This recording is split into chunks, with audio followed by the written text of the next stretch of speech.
continuidade à programação do ISD Energy Forum, iniciamos a sessão ISD, Impulsionando o Desenvolvimento Local. Como moderador, convidamos o senhor Márcio Schiavo, VP do Instituto Smart City Business America.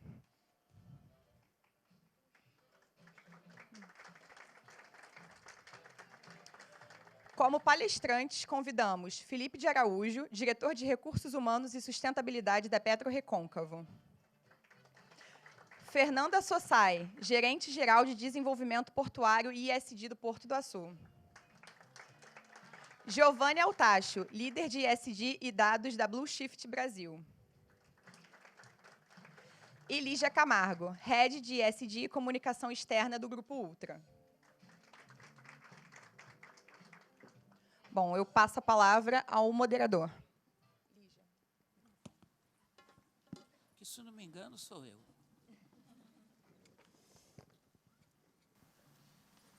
É um prazer estar aqui, inclusive vendo a sala cheia, não é? O tema chamando a atenção, a gente que vem batalhando nessa área há muito tempo, é sempre um motivo de satisfação renovar aquilo que estamos fazendo, atualizar, enfim. Dentro do protocolo que me foi passado, nós devemos fazer uma contextualização em torno de 15, 20 minutos, depois cada um dos palestrantes apresenta dentro do tema ESG, impulsionando o desenvolvimento local em função das atividades realizadas por cada um nas suas empresas, no seu território, etc. Inicialmente, eu quero chamar a atenção que esse tema vem percorrendo a pauta do IBP há bastante tempo.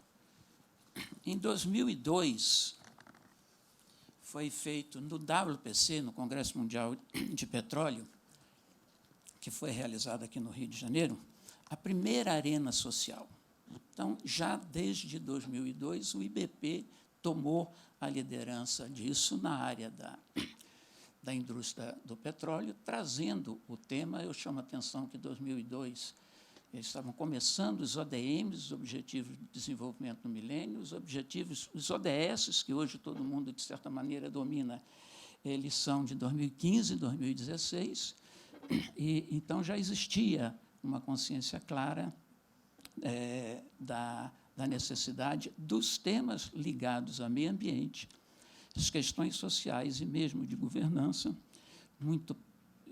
É curioso que dão muito foco no meio ambiente e na área social, e a governança está fazendo miséria por aí afora e passa um pouco à margem da discussão nossa, né? Bom, depois nós tivemos os eventos mais importantes, e a Arena de Responsabilidade Social, 10 anos após o primeiro evento, ou seja, 2012. Depois, quando vem os ODS, em 2016, 14 anos depois da Arena, depois nós tivemos a sequência de eventos aí com o IBP liderando. Paralelamente, ele não estava fazendo isso num protagonismo exclusivo, muito menos mundial. Quer dizer, em 72, tivemos a Conferência das Nações Unidas sobre Meio Ambiente Humano, em Estocolmo, na Suécia. Ali saiu a raiz disso, a Declaração de Estocolmo. Em 87, veio o famoso relatório, isso já de domínio coletivo, de quem trabalha na área, o famoso relatório Brundtland, Nosso Futuro Comum, 87. 92, a Rio 92, que foi mais um marco. Depois, o relatório de Kyoto, Cúpula do Milênio, realizada nos Estados Unidos, onde se abriu o ciclo dos Objetivos de Desenvolvimento do Milênio, voltado exclusivamente para as nações em desenvolvimento. Só os ODS foram voltados para todo mundo. Depois, o Acordo de Paris tem muito a ver, estou chamando a atenção apenas dos eventos principais, por conta da questão dos acordos climáticos estabelecidos pelas nações em 2015 em Paris. Finalmente, a reunião de Estocolmo em 2022. Mas o mais importante aqui é a gente olhar para o futuro. Tá? 2024, G20 no Brasil. O que teremos a dizer? Pela primeira vez, a reunião do G20 vai ser realizada no Brasil, então é importante a indústria, a área de petróleo, estar preparado para participar ativamente e responder às questões afetas ao seu campo de atuação. E, claro, 2025, a COP25 em Belém, na região amazônica, o que também é muito relevante devido à sensibilidade ambiental da área, né? Estamos vendo aí uma discussão muito grande nesse momento.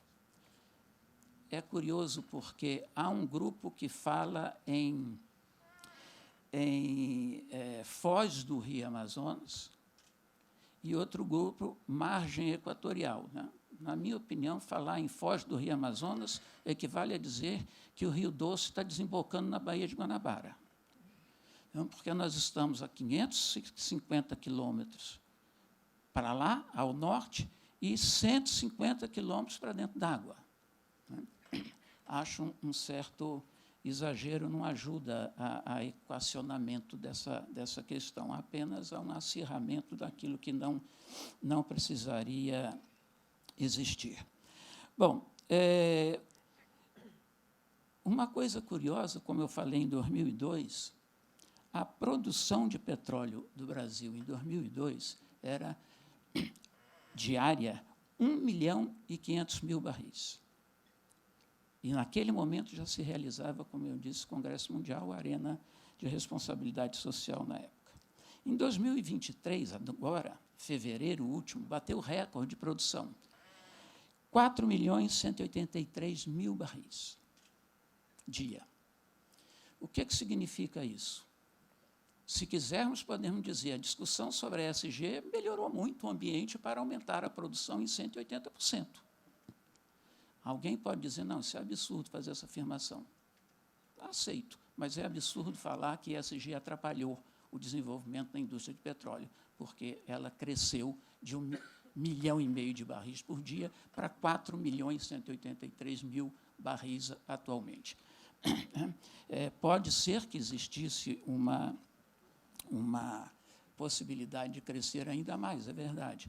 No entanto, se compararmos com outros segmentos da indústria, nada na área industrial cresceu tanto nesse período como a produção de petróleo. Bom, recursos. Fala-se muito na questão, falta dinheiro, etc.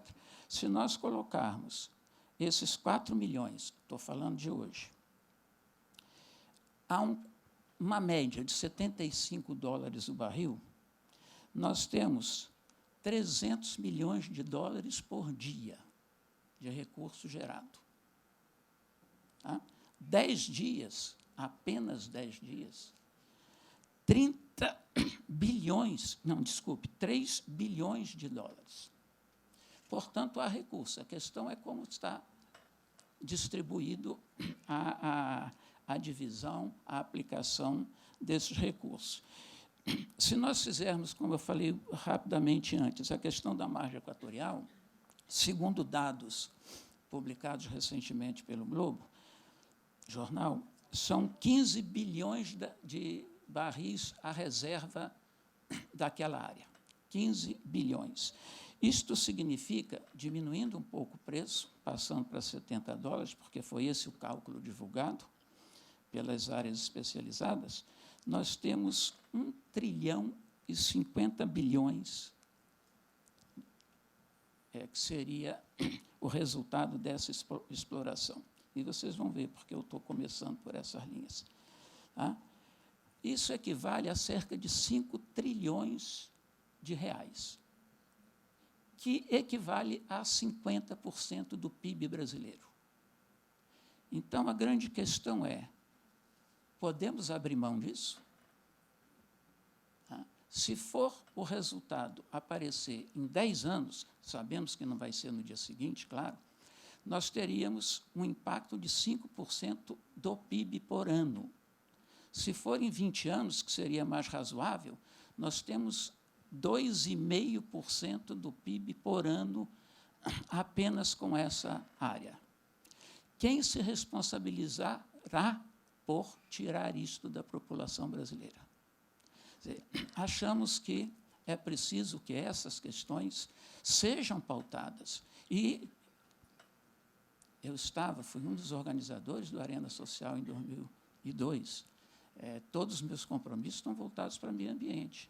Apenas eu acho que não é possível abrirmos mão do que temos, porque é com esse recurso que podemos exatamente melhorar as questões relacionadas à ESG. Tá? Como eu disse antes, a dimensão do recurso é muito grande. Então, nesse período, nós vamos ter uma oferta de recurso e temos que dialogar com as partes interessadas, com todos os stakeholders, mostrando a realidade, né? Tirar da cabeça essa questão de estamos trabalhando na foz do Amazonas. A gente fala em foz do Amazonas, a gente imagina o rio encontrando com o mar, né? E uma região de alta sensibilidade, etc. Mas há uma questão. Em 10 anos, poderemos explorar essa área? Daqui a 10 anos? A gente defende a tese que a reserva ética da exploração de petróleo se esgota antes da reserva física. Petróleo vai ter. O problema é onde? O problema é a que custo ambiental. É como a sociedade como um todo vai reagir a essa questão. Quais são as barreiras que vão se levantar? Então, um ano de atraso é um ano a menos da possibilidade de explorarmos de uma forma responsável, ambientalmente, socialmente justa, a riqueza que temos. Nesse sentido, também levantamos virou quase que um mote a ideia do pensamento glocal. É preciso pensar globalmente e agir localmente. Mas é suficiente? Eu proponho, meio que de brincadeira, mas meio sério, a inversão. Em vez de ser glocal, ser global. Vamos agir localmente. A nossa atuação é local. Cada empresa, cada planta, cada atividade que está se realizando tem que cuidar. Outra coisa, acabar com o empresocentrismo. O que eu chamo de empresocentrismo?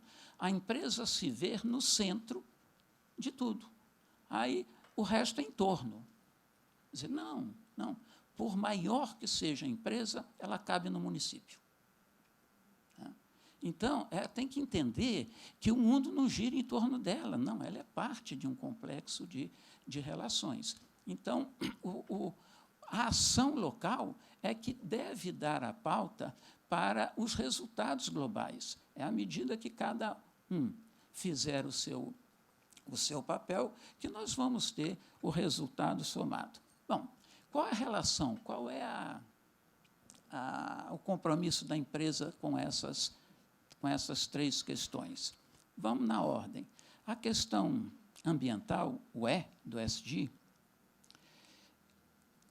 está dando uma resposta ao mundo, de uma forma absolutamente inequívoca, com os eventos climáticos extremos. Não há mais quem duvide da era que nós estamos vivendo. Até colocamos uma questão, nós estamos vivendo uma época de mudança ou uma mudança de época? Sempre ocorreram mudanças em todas as épocas, mas poucas vezes a humanidade experimentou uma época de mudança profunda, como a Revolução Industrial, como o Renascimento, enfim, como a Era Cristã. Aí é diferente, aí é a época mudando, não é uma mudança dentro da época. Tá? é um reordenamento do processo civilizatório. Então, quando nós vemos a possibilidade de estarmos protagonizando mudanças nesse momento, é preciso que a gente entenda que o planeta é um só e que vivemos uma era antropocênica. Pela primeira vez, as mudanças na Terra são decorrentes da ação humana. Essa é a grande diferença. Já teve glaciação, tem vulcão, tem terremoto, mas são manifestações inerentes ao próprio planeta. Agora, as manifestações provocadas pela ação humana, chamada era antropocênica, é que trazem essas preocupações e a obrigação de nós, seres humanos, equacionarmos e resolvermos aquilo que nós estamos criando. Bom, na hora que chega no S do social, é muito curioso que ainda haja quem discute a responsabilidade social das empresas. Toda empresa, para existir, ela tem que ter uma razão social, em primeiro lugar. Em segundo lugar, ela tem que ter um capital social. Em terceiro lugar, ela tem um contrato social que organiza a relação com as partes. Ela tem uma razão, um contrato, um capital social. E como dizer que ela não tem responsabilidade com o social? Quer dizer, não é um jogo de palavras. A empresa existe para satisfazer necessidades e desejos da população. É legítimo que ela ganhe para isso, mas é legítimo que ela respeite principalmente as questões das desigualdades intoleráveis que acabam estourando, como nós estamos vendo o extrapolamento da violência. Hoje passou de manhã no jornal, se alguém viu, o número de mortes por assassinato no Brasil já supera em muito os mortos em combate na Ucrânia, na guerra da Ucrânia com a Rússia. Quer dizer, a guerra daqui a gente não dá, né? Não tem o mundo inteiro se reunindo para poder dizer, olha, o que há? Está matando as pessoas de uma maneira absolutamente absurda. Né? Bom, finalizando a questão da governança, é uma obrigação, evidentemente, da alta direção das organizações, dos órgãos de controle e vigilância, das auditorias, que têm se mostrado bastante negligentes, como é que pode, de repente, aparecer uma coisa que estava acontecendo há 20 anos, estou falando especificamente de questões públicas, no caso das lojas americanas, e um montão de outras coisas, que a gestão acaba complicando aquilo que poderia ser um diferencial competitivo para a indústria de petróleo. O mundo não viveu sem petróleo, principalmente o século XX, é o século do petróleo, e não viverá os próximos anos. Não vai, pode substituir o combustível de transporte, automotivo, etc. Provavelmente isso vai ocorrer, as regras já estão claras, a partir de 2030 não se produz mais carro a combustível fóssil na Europa, a partir de 2050 não pode mais circular e vai por aí. No entanto, outras formas virão e o petróleo tem muitas, como todos aqui sabem, aplicações. Então, não vai deixar de ser explorado, não vai deixar de existir, apenas é preciso que isso seja feito de uma maneira eficiente, ambientalmente sustentável, socialmente justa e gerenciada de forma mais profissional possível. Cumprindo essa etapa aqui da contextualização, que é evidente, por mais que a gente queira, não se sente completo pelas questões colocadas, mas vamos passar aos nossos palestrantes, que já foram anunciados aqui, e, na ordem que foi apresentado, Felipe Wig de Araújo, diretor de Recursos Humanos e Sustentabilidade da Petro Recôncavo, que tem 15 minutos para apresentar suas posições e o trabalho da empresa nessa área. Obrigado, Felipe. Maravilha. Boa tarde a todo mundo. Prazer estar participando aqui. Deixa eu contar um pouquinho da história da Petro Recôncavo e depois eu vou entrar um pouquinho mais no detalhe de por que a gente acha que é tão importante esse desenvolvimento local. Bom, a gente é uma empresa que tem 23 anos, a gente desenvolve campos maduros onshore. Essa empresa ela mudou bastante ao longo do tempo, iniciou como uma empresa que tinha contratos de operação com a Petrobras, num contrato de partilha. Em 2019 e 2021, a gente começou a ser dono das concessões e aí a operar esses campos de maneira voo solo, né? A gente tem uma característica muito particular, porque a nossa empresa ela tem uma verticalização bastante grande, então toda a parte de sonda e serviço, 80% desses serviços eles são executados por mão de obra interna, e a gente faz isso porque a questão de custo é muito importante para a companhia, é uma questão de sobrevivência da companhia, e a gente consegue, com isso, ter uma redução aí de 20%, 60% de custo, dependendo do tipo de serviço, e isso é fundamental para a gente, né? Qual que é o nosso grande foco? Nosso grande foco é a revitalização dos campos maduros. Como eu falei para vocês, a gente assumiu esses campos a partir de concessões aí em 2019 e 2021. Esses campos eles vinham numa direção de produção declinante ao longo do tempo. Só para vocês terem uma ideia, os campos que a Petrobras ainda opera onshore, hoje a produção é 1/3 do que era 10 anos atrás.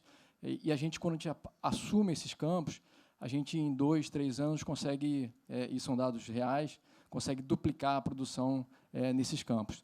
Isso porque a gente coloca foco, porque a gente tem um custo muito mais barato muito menor do que a Petrobras. E qual que é a implicação disso, né? A principal implicação disso é que quando a gente produz o dobro, a gente paga o dobro de impostos, a gente precisa de o dobro de pessoas, a gente precisa de o dobro de investimentos também, e é isso que a gente é bom, né? A gente é bom em revitalizar os campos e fazer com que a gente aumente a nossa produção e, com isso, a gente tem uma retribuição também para o local, né?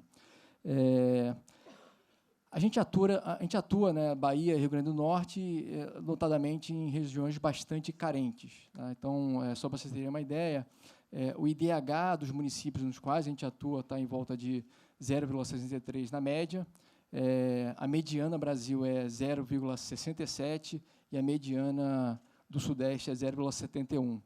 Então, quase todas as regiões que a gente atua, está bem abaixo da mediana, tanto do Brasil e do Sudeste, regiões muito carentes. E tem uma outra característica importante dessas regiões que a gente atua, é que elas são geograficamente muito distantes e até de difícil acesso, tá? O que faz com que o nosso trabalho, a nossa operação seja um pouco mais difícil, obviamente, mas também até a nossa atuação nas comunidades, ela tem uma certa dificuldade também, mas a gente tem feito bastante trabalho em todas as comunidades para que a gente possa, de fato, conseguir atendê-las, tá? O setor de óleo e gás é um setor que é extremamente importante aqui para o país. Existe um estudo da FGV que fala que nessa década agora, de 20 até 30, 2020 até 30, a União, né, aí eu estou falando só da União mesmo, ela vai receber de arrecadação do setor de óleo e gás, aí olhando tanto a parte de impostos, royalties e até os dividendos da Petrobras, em torno de o equivalente a 1,7% do PIB, né? Só para vocês terem como referência, 1,7% do PIB é 2,5 vezes um programa Bolsa Família. Então, é um setor que é extremamente relevante, isso estou falando só de pagamento de impostos, para que o governo possa fazer as políticas públicas necessárias para mudar o país.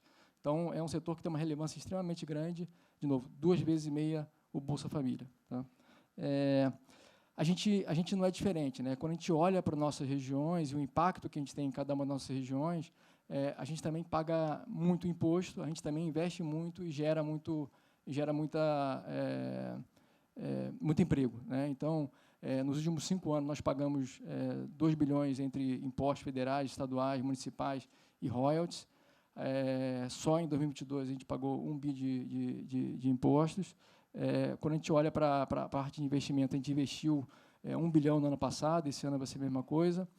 E quando a gente investe 1 bilhão de reais, a gente está investindo em grande parte na nossa região, seja através de serviços que a gente adquire, seja através de equipamentos que a gente adquire, seja através de maquinário ou qualquer tipo de produto que a gente adquire ali, muitos deles na região. Então, esse é um tema que é muito importante. Nos últimos 3 anos, a gente gerou 1.000 postos de trabalho internos.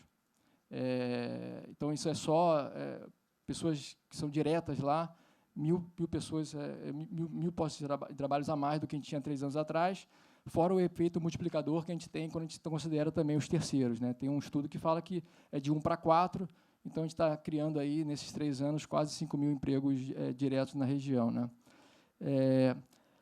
A gente tem também uma estratégia muito clara de atuação no ISD, né? A gente tem 3 grandes direcionadores do ISD.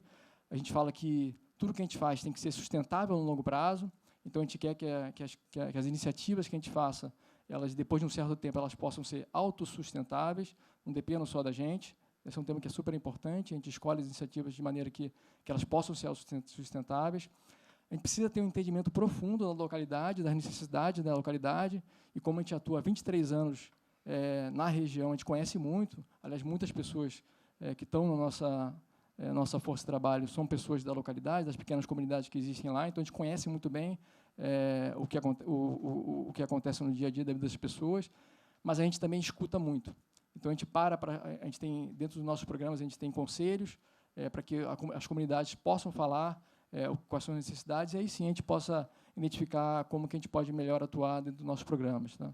E tem uma terceira coisa, e aí falando um pouco mais com o meu chapéu de RH, que é como que a gente engaja os colaboradores nessa jornada do ISD, porque eu acredito que é uma ferramenta muito importante, muito poderosa para engajamento de pessoas, tá? E isso a gente tem feito bastante.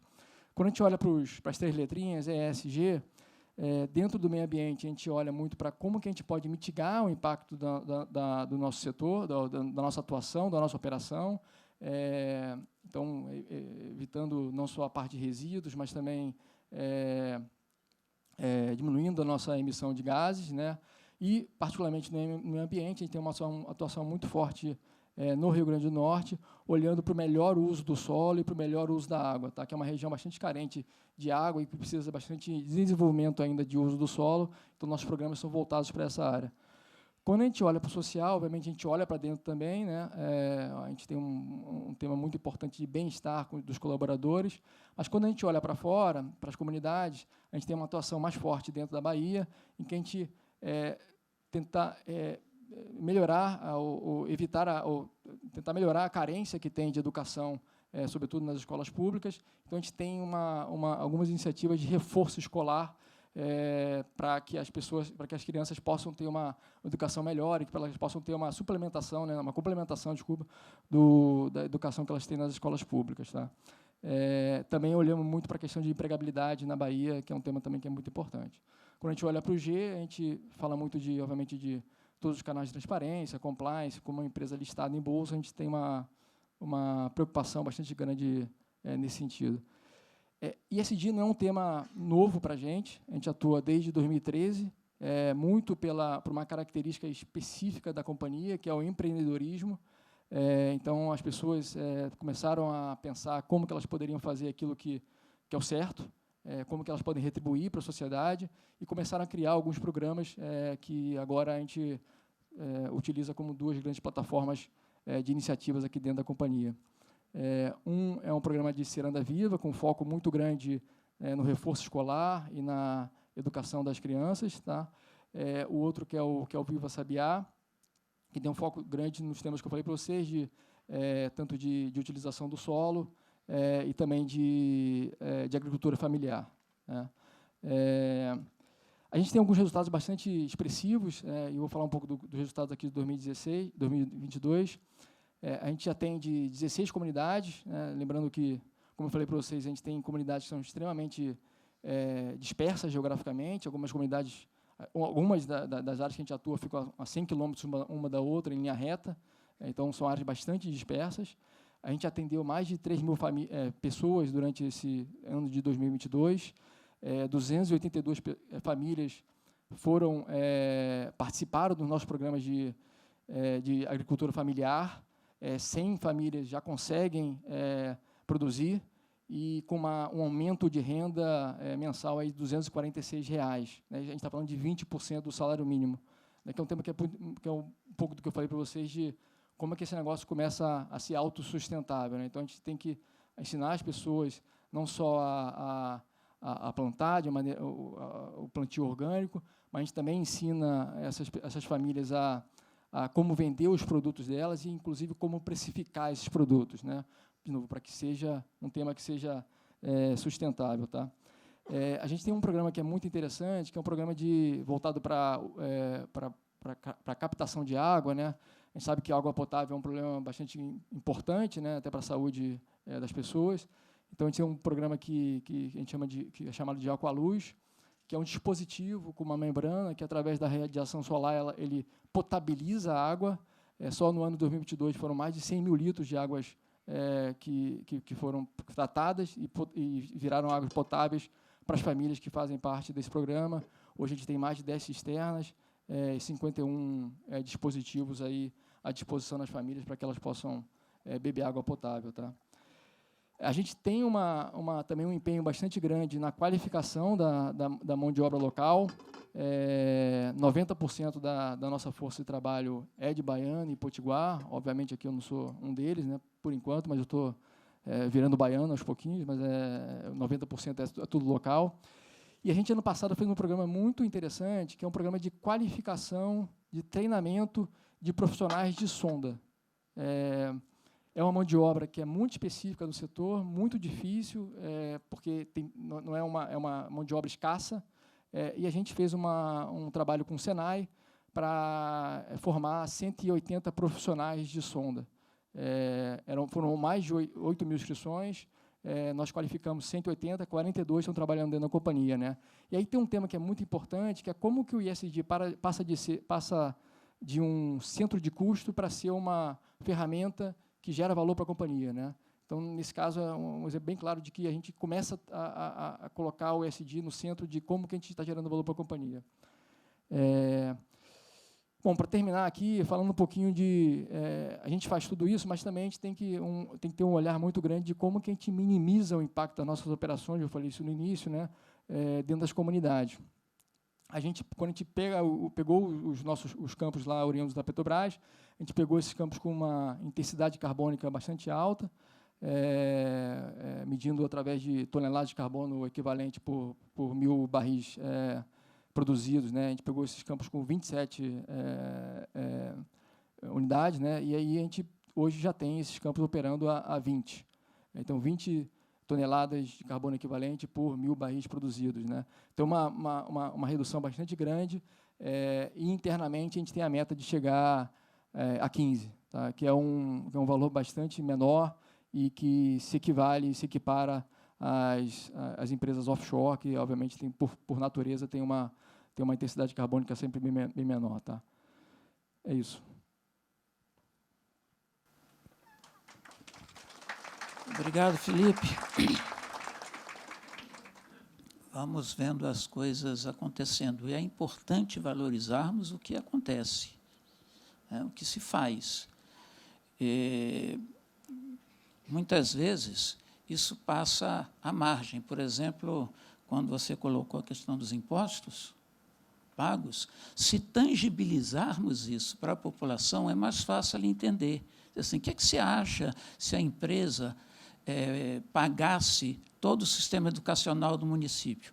Isso seria fantástico. Pois é, olha aqui, o imposto que a gente paga é maior do que o orçamento municipal da educação. Então, esse tipo de abordagem sempre facilita a compreensão. Bom, vamos a Fernanda Sossai, gerente-geral de desenvolvimento portuário e ESG do Porto de Açu. Fala. Oi, boa tarde a todos. Obrigada por começar agradecendo a oportunidade de estar aqui, dividindo e aprendendo um pouquinho. É um prazer enorme para a gente dividir um pouco do nosso case. Bom, eu sou Fernanda, eu sou responsável pela agenda de sustentabilidade da administração portuária do Porto do Açu. A nossa empresa, a administração portuária, ela é responsável não só por olhar as operações do complexo portuário como um todo e garantir essas operações atuais, mas tem um olhar de futuro, um olhar de desenvolver esse complexo que ainda tem 85% de disponibilidade diária.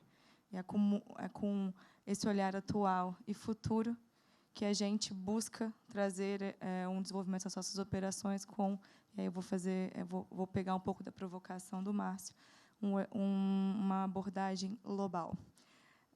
um olhar local das nossas atividades. O porto ele é um porto muito jovem, o empreendimento é jovem. A gente entrou em operação em 2014, e numa região no norte fluminense, São João da Barra, que tem um histórico intimamente relacionado com o desenvolvimento da indústria de óleo e gás no estado do Rio de Janeiro.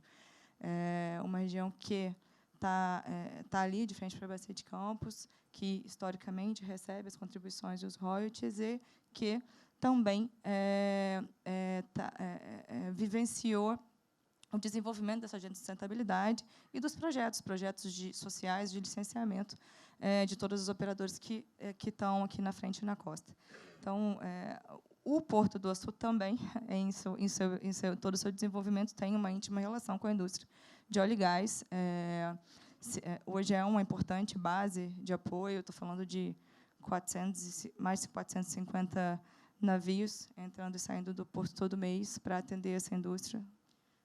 Isso é um volume muito importante. Mais de 1/3 do petróleo brasileiro hoje exportado pelo porto. Então, são exemplos de como o porto está muito intimamente ligado com essa indústria. E num contexto local, e entender a nossa atuação ESG, ela busca essa conexão com o que é local. E eu achei ótima a tua provocação do início, que é qual é o nosso contexto social e ambiental. Claro, nós somos muito jovens e a gente pode se valer das experiências e beber da fonte de grandes empresas e corporações e suas experiências, mas o que faz sentido no nosso contexto e olhando um olhar ali de uma comunidade que também tem muita carência, apesar de muitos recursos, carência por educação, carência por infraestrutura pública, carência por empregos. Hoje a gente é o maior polo empregador ali da região. Isso traz muita responsabilidade. E é com essa noção de responsabilidade, né, entendendo o nosso papel, que a gente tem, então, essa atuação com esse olhar regional, um local regional, dado o tamanho do empreendimento. Então, quando a gente fala em desenvolvimento social, né, que é o tema, o título do nosso painel, a gente está olhando o E, o S e o G, e eles são indissociáveis quando a gente olha para esse desenvolvimento social. Então, como grande polo empregador, a gente tem uma importante atuação e mantém aí já um histórico do que a gente chama, da nossa rede de empregabilidade. Então, o nosso olhar é do complexo. Então, a gente atua promovendo essa captura e empregabilidade de mão de obra local e proporcionando isso para as empresas que hoje estão instaladas no porto, operando no porto, usuários do porto, mas também aquelas que estão entrando. E essa rede de empregabilidade, ela tem um olhar muito forte em entender as demandas ali da região, entender os gaps também de desenvolvimento de mão de obra, e proporcionar isso. Então, junto ali com as instituições locais, academias, o IFE, Instituto de Tecnologia e de Ensino, trabalhar e ajudar a melhorar a educação para que assim a gente tenha melhores profissionais locais e um aumento de captura. Os números são muito relevantes que a gente tem. Hoje, o complexo emprega ali diretamente em torno de 7 mil, colaboradores. Isso é um número expressivo para a região. Está falando de um município de 35 mil habitantes. Empregos diretos e de uma mão de obra ali de 40% só desse município. Então, a gente conseguiu alcançar números que são muito expressivos e a gente busca, obviamente, aumentar isso e proporcionar. E o meio disso é proporcionar esse desenvolvimento e capacitação.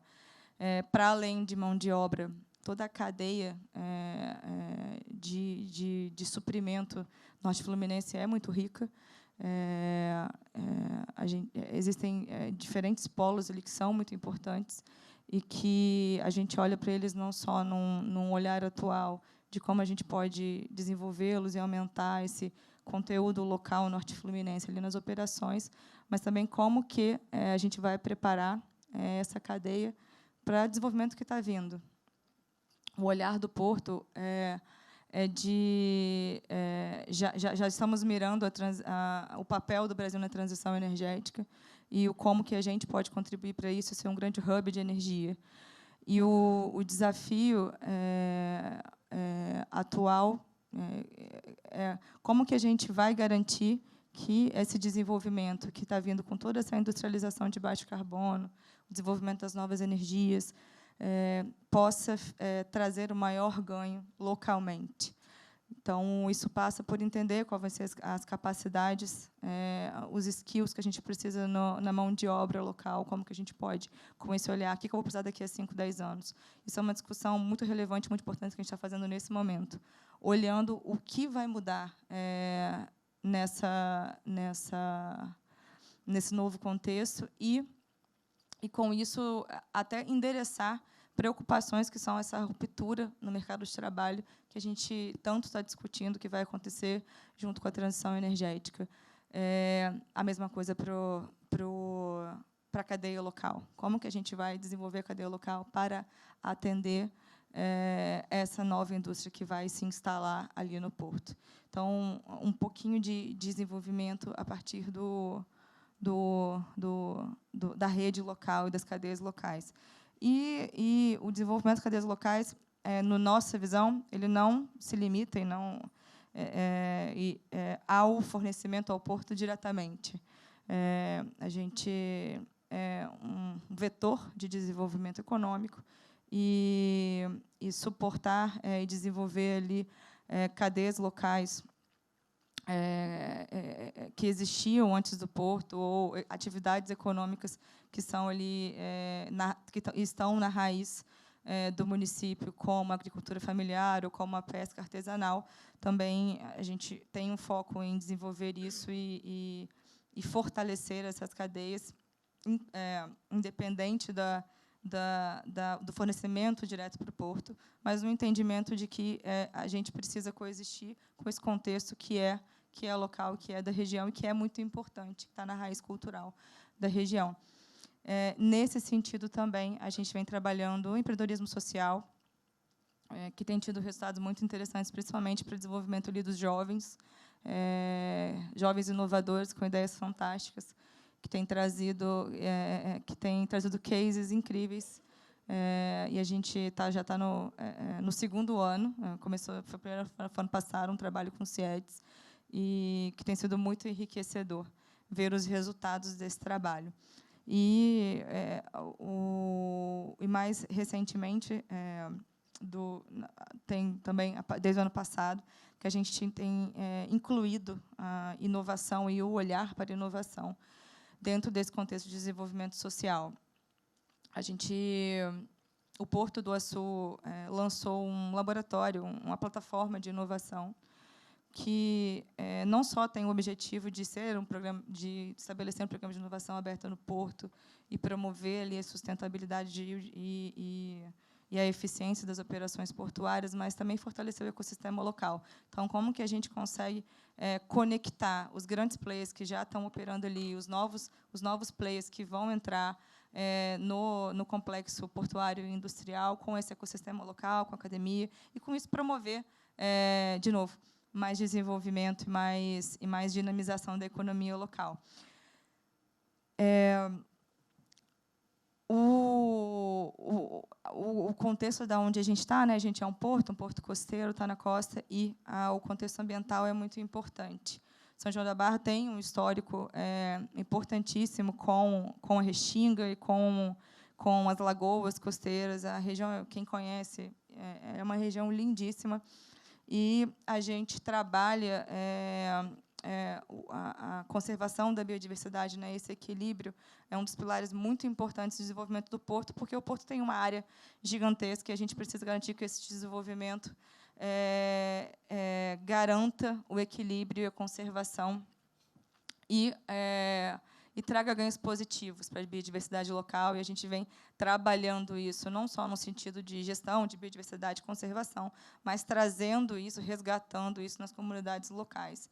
Então, hoje, o Porto tem responsável por administrar e gerenciar a Reserva Caruara, que é um importante fragmento de de Restinga, onde ali a gente abriga não só os programas de conservação de biodiversidade, recomposição florestal desse fragmento e desse ecossistema, nesse projeto abrigando um viveiro de mudas e todo um trabalho feito com 100% de mão de obra local. Então, a gente fez um resgate ali dos trabalhadores, da população local, que tinha esse conhecimento empírico, esse conhecimento de dia a dia, que o avô, o bisavô, nasceu e viveu na Restinga, para dentro desse projeto. E hoje a reserva emprega 80 colaboradores que são ali de São João da Barra e que têm um relacionamento profundo até com a Fazenda Caruara, né? A antiga Fazenda Caruara, hoje reserva. Abrimos as portas da reserva para a comunidade, então, para desenvolver educação ambiental e sustentabilidade ali para a região. E proporcionar o turismo, o ecoturismo, né, algo que ali ainda também tem um potencial muito grande e até hoje não foi muito bem explorado. Então, a gente lançou a Caruara como um polo de ecoturismo, de turismo sustentável e conservação de biodiversidade, em um local também de qualidade de vida, de proporcionar, né, lazer e qualidade de vida para a população ali da região. Eu vou fechar aqui. A ideia foi dar uma pincelada um pouquinho em como que a gente vem integrando dentro da nossa estratégia de desenvolvimento a nossa estratégia de sustentabilidade. Elas se retroalimentam. Temos um desafio muito grande de olhar de futuro, de garantir que esse desenvolvimento, que essa transição energética que a gente está tentando capturar aqui para o estado do Rio de Janeiro, ela aconteça com o desenvolvimento da região e do estado como um todo. E esse olhar precisa ser garantido constantemente. E é por isso que, aí puxando e finalizando o G, a importância de uma governança corporativa, do norte, do push da nossa alta administração, do nosso conselho da nossa governança interna mesmo, que precisa estar à altura desse desafio, para que a gente consiga entregar esses resultados, essas ambições que a gente está almejando para o Porto e para a região norte fluminense. Acho que é isso. Obrigada.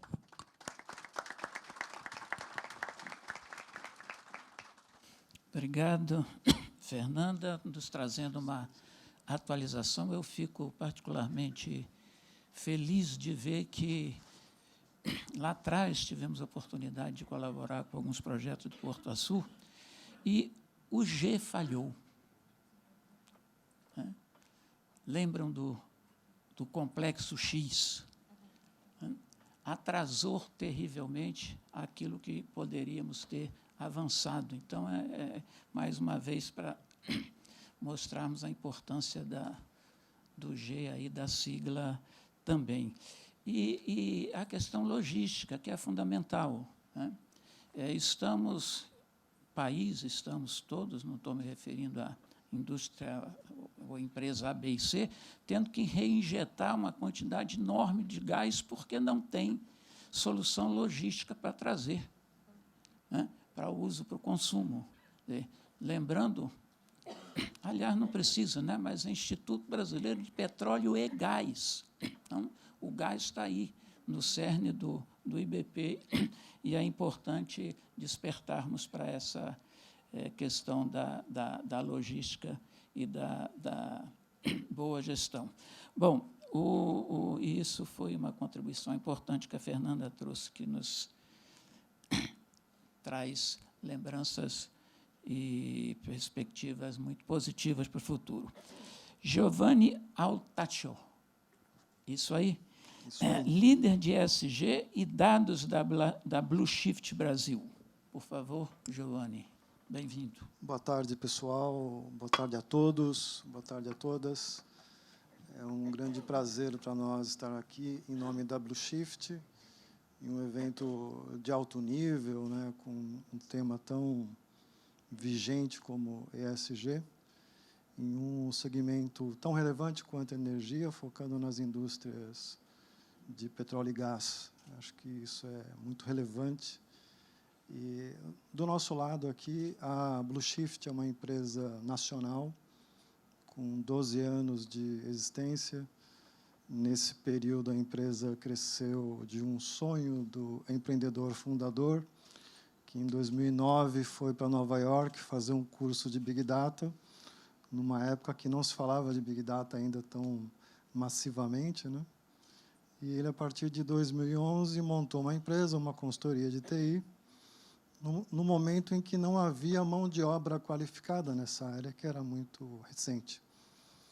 Então, a opção estratégica foi qualificar mão de obra local, no caso, a sede da empresa em Caieiras, município de São Paulo, pegando jovens recém-formados de ETECs para fazer a capacitação em áreas, naquele momento, muito inovadoras. Então, a empresa já nasceu gerando oportunidades de primeiro emprego, com inclusão de pessoas da periferia, em uma área de alto valor aí dentro do segmento de tecnologia. De lá para cá, a gente fez muita coisa. Acho que a empresa lá contratou profissionais refugiados da Venezuela, República Dominicana. A gente, o ano passado, contratou a primeira colaboradora transexual dentro da nossa equipe. Então, a gente assim, sempre teve essa característica no nosso DNA. Então, hoje, a gente falar de sustentabilidade é natural. Assim, para nós, soa verdadeiro. Mas nós somos uma empresa de tecnologia. Então, eu vou tentar falar um pouco aqui da relação entre dados, ESG, sustentabilidade. E o meu desafio é como é que eu conecto isso com o nosso tema aqui do painel, né? Quer dizer, a questão do impulsionamento local em função da agenda ESG. Então, muito modestamente, eu parto do nosso ponto de partida, que é o contexto de transformação digital. Nós somos parceiros das principais cloud providers, Microsoft, Google e Amazon, e a gente tem atuado junto aos nossos clientes com soluções de inovação baseadas em dados. Então, isso, na prática, significa que nós temos construído plataformas analíticas na nuvem para que as empresas façam a integração de todo o seu parque sistêmico, que, no contexto de transformação digital, significa que a operação das empresas está se digitalizando cada vez mais, né? Então, a gente está falando de tecnologia da informação, tecnologia de operações, tecnologia de automação. E, voltando para o início, o nosso pressuposto fundamental é que ser uma empresa inclusiva significa trabalhar com uma proposta de equidade na formação das equipes, uma equidade múltipla, como o contexto requer. E isso tem como resultado a diversidade de fato, né? Então, a nossa perspectiva é que inovação você potencializa com diversidade, principalmente para uma empresa que a materialidade da gente é o capital humano, né? Nós vivemos de capital intelectual.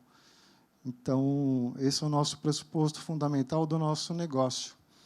Num contexto que se fala de inteligência artificial generativa, e há tantos receios em relação a onde que isso vai dar, né?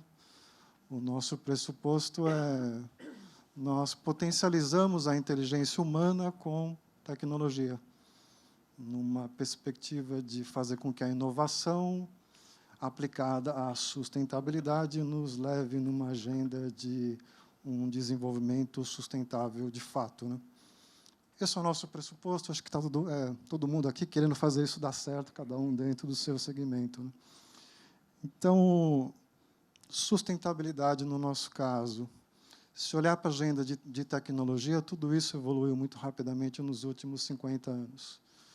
O Márcio mencionou Estocolmo, né? Então, fazem 50 anos que a agenda de sustentabilidade está se materializando cada vez mais como um tema relevante. E ESG é um assunto agora de quase 20 anos, que fazem parte da nossa pauta. Eu queria brincar um pouquinho com a imaginação de vocês. Esse pessoal de dados tem mania de falar de painéis, de indicadores, de data storytelling, de visualization. Então, eu queria que todo mundo pensasse um quadrante, um painel, né? No canto superior esquerdo, ONU, ODS, Pacto Global fazendo isso chegar para as empresas, Sistema B, rede que faz com que as empresas certifiquem esse propósito na prática, né? Vamos para o quadrante superior direito, os principais frameworks aí de ESG, GRI, dando uma visão holística da sustentabilidade nas dimensões de governança, meio ambiente e social. SASB levando isso para uma perspectiva de aplicabilidade disso no demonstrativo de resultados, relacionando a sustentabilidade com finanças. TCFD, permitindo com que a gente faça uma análise de riscos da mudança climática no seu apelo, o impacto nos negócios. E descendo para o quadrante inferior direito, os atores da regulamentação, que nada mais do que estão pegando os requisitos de ODS, Pacto Social, toda a padronização do sistema de métricas de governança, em forma de requisitos virando exigências e obrigações que passam a reger os mercados. E isso, super sistêmico. Do lado esquerdo inferior, a gente tem as agências de rating, originalmente especializadas em ESG, e a gente, hoje em dia, vê as principais agências de rating do mercado financeiro, aquelas tradicionais, adotando as metodologias de ESG para a produção do score das empresas. Problemas sistêmicos se resolvem com soluções sistêmicas. É o que está acontecendo, né? Então, hoje em dia, nós vivemos um momento que há uma materialização de um sistema de governança global que passa a reger todo o mercado, né? De uma forma geral, na prática, no final do dia, ESG significa as empresas publicarem a maneira como elas se relacionam com a sustentabilidade. E isso dentro de um modelo que vem de todo esse painel, que o ponto-chave é a visão de materialidade, né? Hoje em dia se fala de dupla materialidade, que é você olhar para isso nas perspectivas de fora para dentro, né? Como que os riscos da emergência climática impactam a operação de uma determinada empresa. Como, quanto, quando, quais cenários? Cenário conservador, cenário moderado, curto, médio, longo prazo. Numa perspectiva de dentro para fora, como que as empresas estão na sua operação impactando, né, a questão socioambiental. Nesse novo sistema de governança, as empresas passam a ter um processo de valuation, que nada mais é do que a integração dos sistemas de análise de desempenho econômico, sendo integrado o sistema de relato proposto pelo ESG. Então, quer dizer, as empresas passam a ser integradas. E os dados? O que significa a visão do relatório de sustentabilidade que se fazia numa publicação anual? Alguém acha absurdo que estamos caminhando na direção de isso ficar cada vez mais dinâmico e, daqui a pouco, publicações próximo do tempo real? Uma boa provocação, né? O pressuposto que nós acreditamos na Blue Shift, essa é a nossa proposta de valor para os nossos clientes, né? Isso está acontecendo. à medida que você tem um planejamento estratégico, que você define orçamento, curto, médio e longo prazo, você faz forecast, você acompanha toda a operação, você tem todo um processo de monitoramento de sistemas de desempenho, de performance corporativa. Esse sistema ele vai absorver os requisitos de ESG com essa necessidade de monitoramento de toda a operação.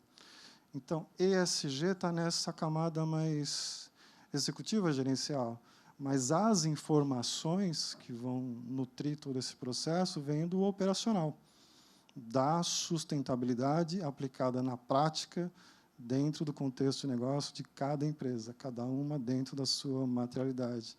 Então, lembra, tecnologia da informação, tecnologia de operações, tecnologia de automação, tudo isso acontecendo no operacional, indústria 4.0, aplicada no setor de energia, manufatura, no agro, em todos os segmentos. E é dessa captação de dados, caminhando para o tempo real, que as empresas precisam operacionar toda essa mudança de eficiência operacional, fazendo mais com menos e tudo como temos visto aqui, né? Para mim, esse evento é muito interessante olhar sustentabilidade na perspectiva da indústria de petróleo e gás, né? Que, no senso comum, sofre até um certo preconceito do pessoal mais engajado na área de sustentabilidade. Então, é interessante ver a narrativa e os argumentos da indústria, né? E esse é o ponto, é a eficiência operacional que tem que chegar na ponta e tudo mais. Uma outra mudança sutil, eu comentando coisas conhecidas, apenas tentando traçar algumas conexões, um aspecto super relevante. Nessa integração entre o modelo tradicional de desempenho com o relato ESG, há uma mudança absurdamente relevante. A abrangência do escopo.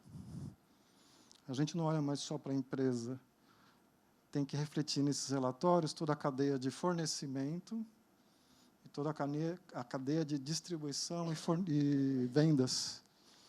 Então, a necessidade das empresas gerenciarem mais de perto a sua cadeia de valor é um imperativo para elas terem dados consistentes, verificáveis, cuja memória de cálculo desses indicadores seja rastreável e recuperável, para que o rating das agências de rating, para que o valuation da empresa, de fato, demonstre se a empresa, de fato, ela está realizando aquilo que ela se propõe. Então, onde que isso chega no impulsionamento local? Então, a relação da empresa no meio onde ela opera passa a ser um dos itens mais relevantes, né? Tomando como exemplo inventário de gases de efeito estufa, né? Em média, 70% ou 80% das emissões estão em escopo 3, que é complexo, e a exigência dos reguladores do mercado, o sarrafo aumentando, vamos inventariar escopo 3. As empresas vão ter que se integrar mais fortemente com as comunidades onde elas operam. Então, para concluir, então, a nossa visão é compor soluções inovadoras baseadas em dados para colaborar nesse desafio imenso. Inovação é tudo, e empresas diversas, eu acho que nós temos mais chance de ter sucesso. Essa é a visão.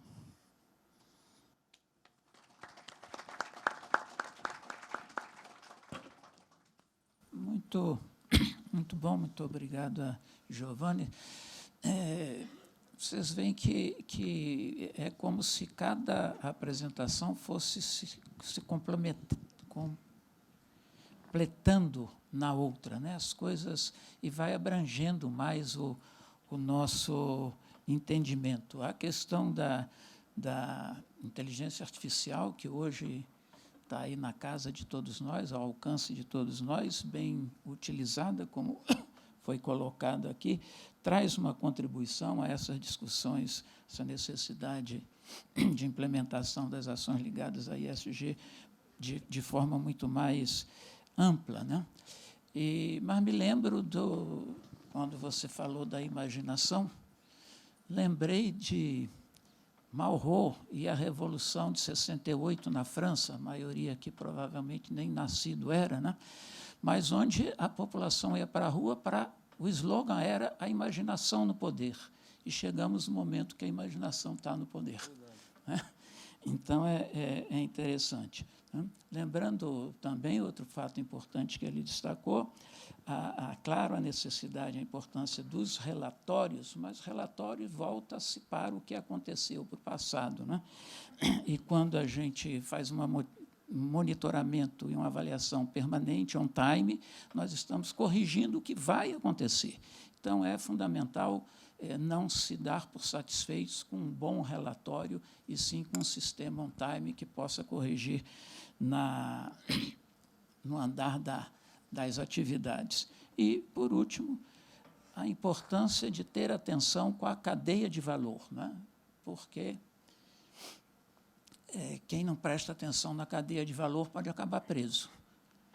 Então, é fundamental ver. A minha responsabilidade vai muito além do perímetro da minha empresa ou dos negócios.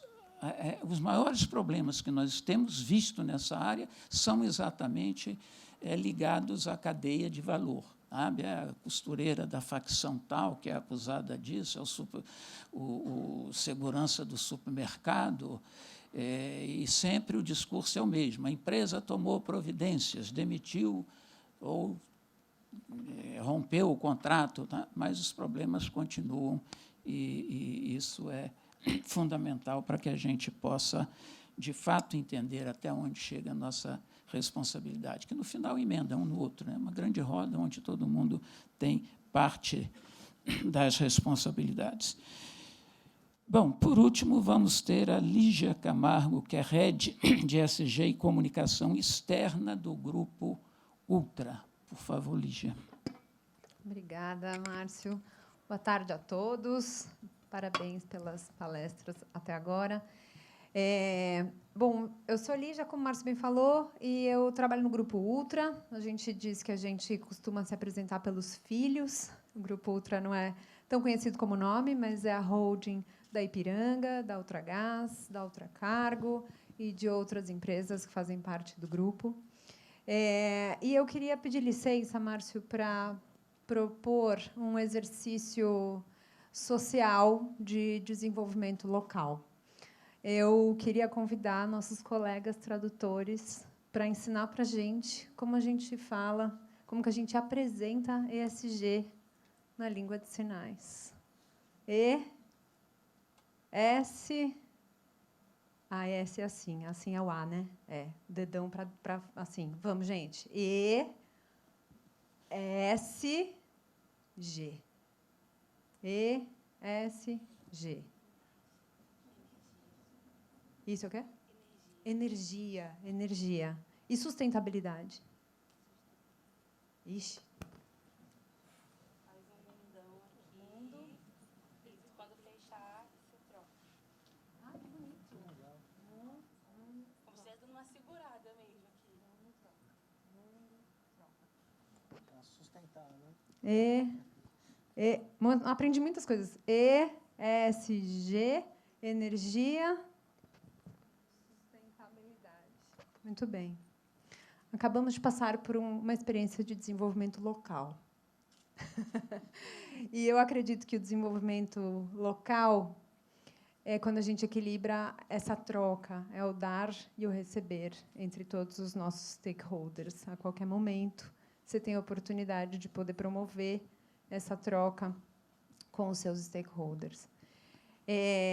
Bom, o Grupo Ultra ele tem 85 anos de vida, é uma empresa absolutamente empreendedora, nasce com o seu fundador, Peri Igel, trazendo a inovação do gás engarrafado, do gás em botijão.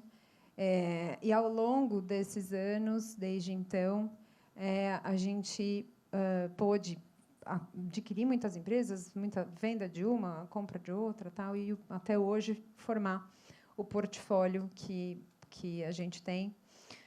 considerando a abertura de capital simultâneo em 1999, tanto na Bovespa quanto na NYSE. Então, desde então, um importante stakeholder, que é o principal stakeholder da holding, é o mercado de capitais, com quem esse organismo da empresa lida todos os dias, né? Na década de 2007 até 2017, teve aquisição da Ipiranga, consolidação da Oxiteno, agora a Oxiteno vendida para a Indorama, compra da Texaco, uma série de empresas que foram sendo adquiridas. Em 2020, criação de nova marca, o lançamento de uma venture capital para acelerar as inovações que, em paralelo, tangenciando todos os negócios, também poderiam ter uma oxigenação extra, e a criação dessa holding de maneira independente, né, saindo da estrutura da Ultragaz, onde o Centro de Serviços Corporativos sempre esteve, como uma holding independente, e em andares independente, em CNPJ independente. Em 2022, essa comemoração, celebração dos 85 anos no Museu do Ipiranga, um grande evento que celebrou toda essa, condecorou toda essa trajetória e, principalmente, a troca de valor que a empresa teve durante todo esse tempo com os seus stakeholders, com a sua história, e também com essa vasta participação no território nacional. O grupo como um todo está presente em 85%, só a Ultragaz, na verdade, está presente em 85% dos municípios. A Ipiranga tem mais de 6.400 postos.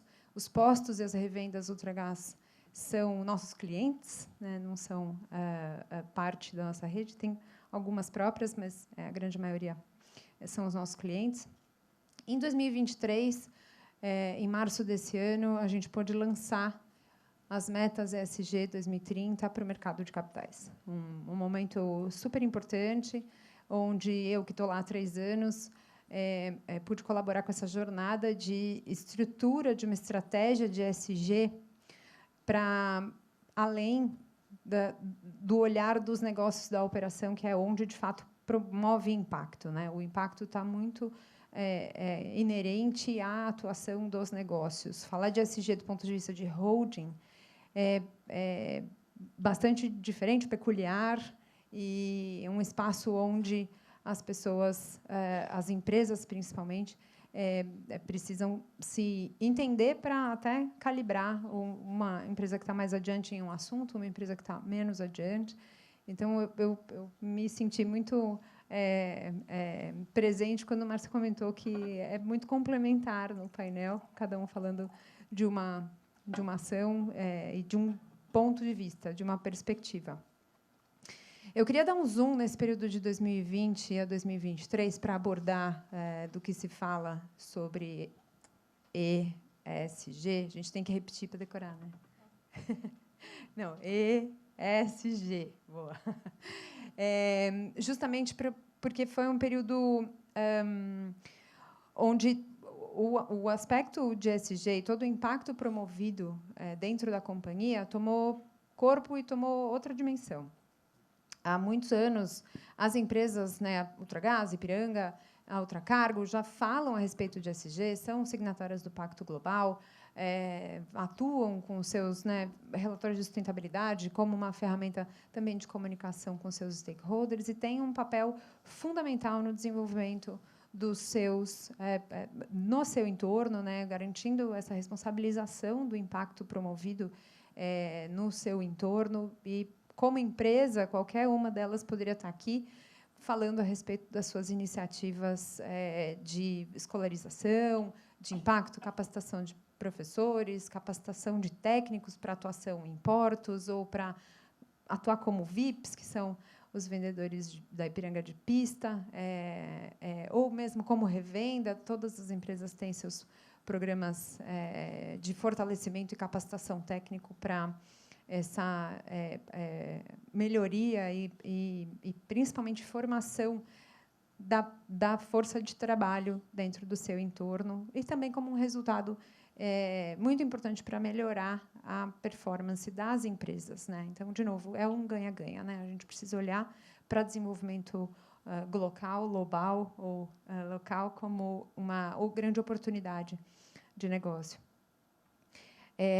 A holding acaba garantindo que esse entendimento do que acontece nas operações seja equalizado, seja calculado, né? Até gestão de dados é absolutamente importante, justamente porque eu, como holding, lancei um programa, um plano ESG 2030, consolidando dados de impacto, consolidando dados que somam diversidade nas empresas, na empresa A, B e C, com grades diferentes. Hoje somos mais de 9.000 funcionários como grupo.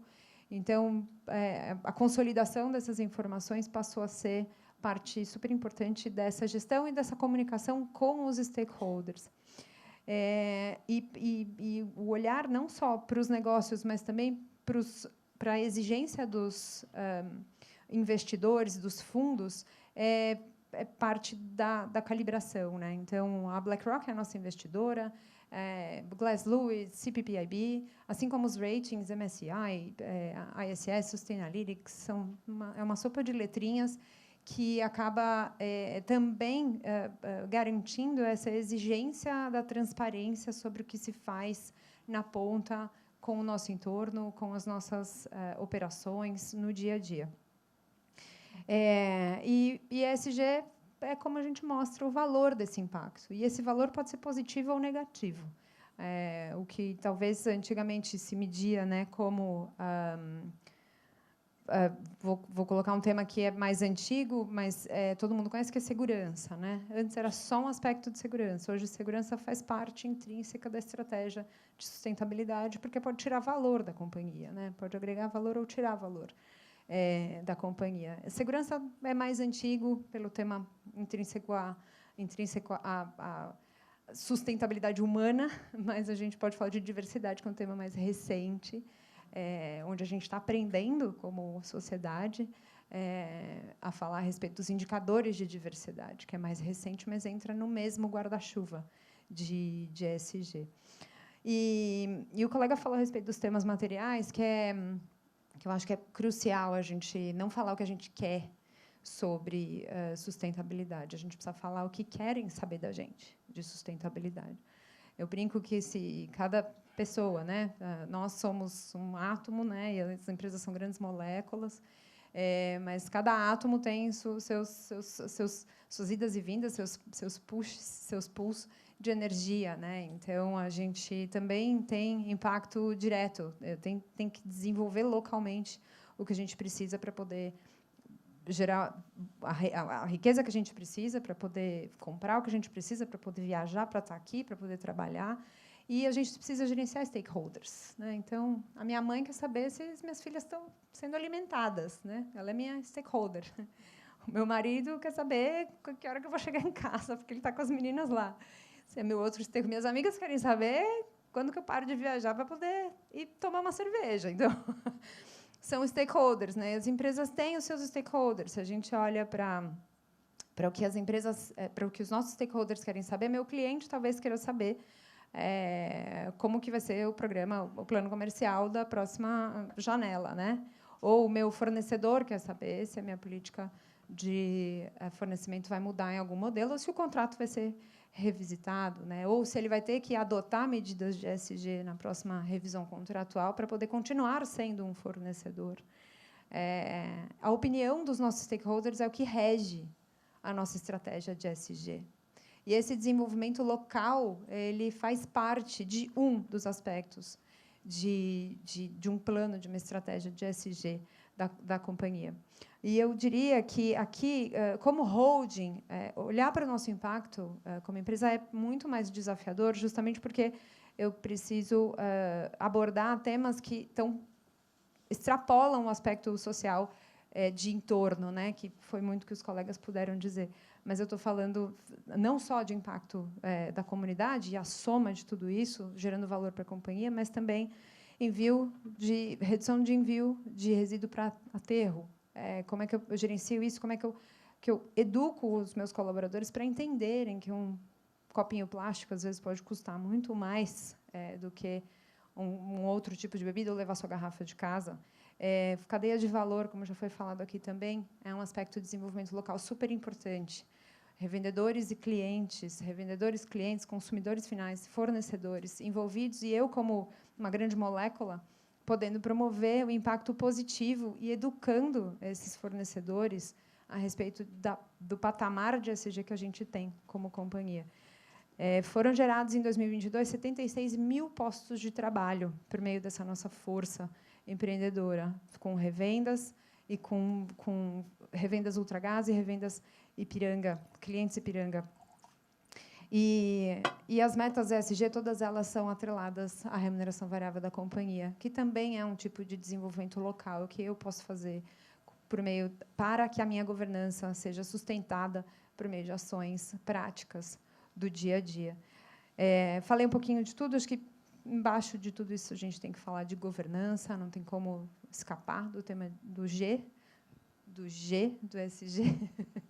e garantir que essa governança abarque, não, obviamente, os temas de ética e integridade, mas vou finalizar com uma mensagem super importante, já foi falado aqui, né? Hoje, governança. Hoje, as pessoas estão sendo presas por crimes que elas cometeram há 20 anos atrás, sem saber que eram crimes ambientais, ou assédio, ou seja lá o que for. O que vocês estão fazendo hoje que pode ser considerado um crime daqui a 20 anos? Né? Qual é a responsabilidade das empresas em treinamentos de ética e integridade para formar sociedades mais éticas? Que o que eu aprendo, eu levo para minha casa, em termos de ética, integridade, transparência e reciclagem e diversidade. Somos átomos que criamos moléculas, a gente está em núcleos diferentes a qualquer momento. E esse desenvolvimento local ele é de plena expansão. A qualquer momento você pode promover o impacto positivo, seja aprendendo a sigla ESG para a sigla de sinais, pela língua de sinais, em um momento que você encontre algum colega que seja surdo e mudo, você consiga dizer qual a área que você trabalha, perguntando para a sua manicure se ela recebe 100% do valor que você paga, ou se tem algum tipo de distúrbio ali, de revisão, contratando todas as pessoas em CLT, isso também faz parte do desenvolvimento local. Então, estou só fazendo uma comparação aqui de que todas as pessoas têm a capacidade de promover o desenvolvimento local como um todo, e um CNPJ é um grupo de CPFs. As empresas são feitas de pessoas. A gente pode promover impacto positivo a qualquer momento. Obrigada.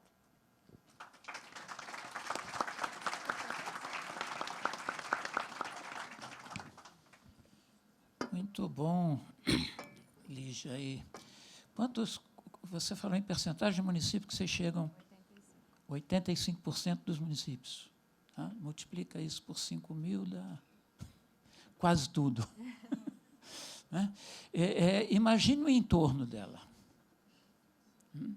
Imagine o bujão de gás, que é uma coisa curiosa, viu? Eu já trabalhei um pouquinho com isso. É uma coisa muito íntima da pessoa. Entra pela porta da cozinha. A visita chega pela porta da sala, né? Tem uma certa cerimônia, né? Mas o bujão de gás, não, ele é de casa, ele está ali do lado de todo mundo.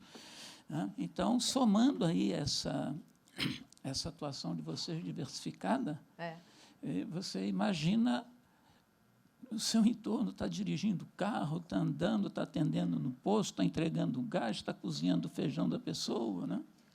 Só para complementar, Márcio, na época que, lá há 80 anos atrás, 85 anos atrás, quando o GLP passou a ser introduzido, ele foi o grande causador da redução de queima de lenha para a cozinha. Então, ele já traz a proposta de transição energética, de capacidade de produção de energia pelo fim da queima de lenha na sua essência. Né? Exato. Até aproveitando essa fala última sua, uma notícia muito boa. Dos 17 ODS, o único que o Brasil já cumpriu é exatamente o de energia, o ODS 7. Então, nós que trabalhamos na área de energia, de algum modo, estamos muito mais cômodos do que os outros 16, que têm uma dificuldade muito grande de chegar a 2030 tendo cumprido.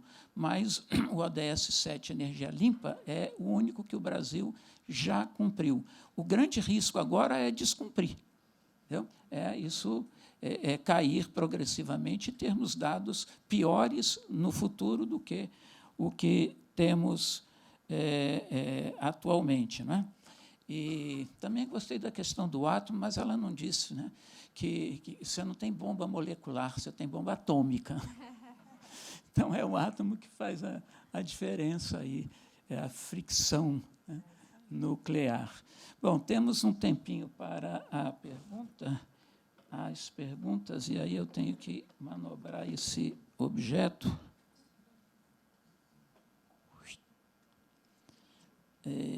Aqui tem uma. Caio Magri, pode ser? Acabou o tempo? Espera aí. Faltam 2 minutos. Não, em torno se manifestando, está vendo? Vamos lá. Aqui nós temos, vocês avaliam ser possível atuar na agenda social na perspectiva de incluir cooperativas de catadores de reciclagem na cadeia de circularidades dos lubrificantes. Quem se... Oi. Do outro? Desculpe você, então. É porque a instrução que eu tive, você clica aqui, puxa para cima, vai aparecer a pergunta. Tudo bem. De qualquer... Ótimo, desculpe. Oi. Alguém falou alguma coisa? Não. Bom, então, agradecemos a participação de todos. Mandou agora? Pronto. Então, já... Cadê aqui? Ixi, Maria, agora tem que... Epa, vamos lá. Tá. A ESG impulsionando o desenvolvimento local sustentável, acrescento, significa ser efetivo no combate e redução das desigualdades em um país entre os 10 mais desiguais do mundo? Continuando, quais os indicadores de redução das desigualdades que utilizam para medir o progresso dessas ações? Uma rodada de todo mundo aí? Começando por você, então, Lígia. Não, agora invertendo, né? Pergunta mais difícil.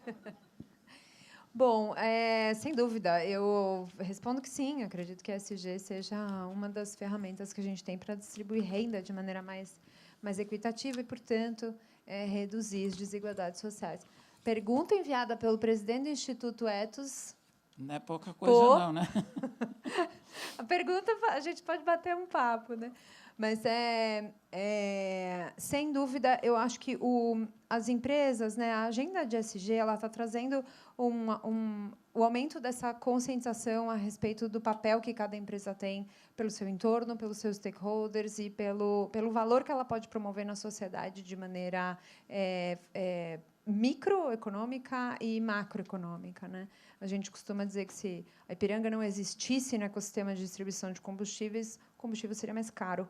Então, qual é o valor que eu estou gerando para essa sociedade, né? Ou seja do ponto de vista do GLP, da distribuição de líquidos ou de gasolina, quando a gente fala a respeito de sustentabilidade.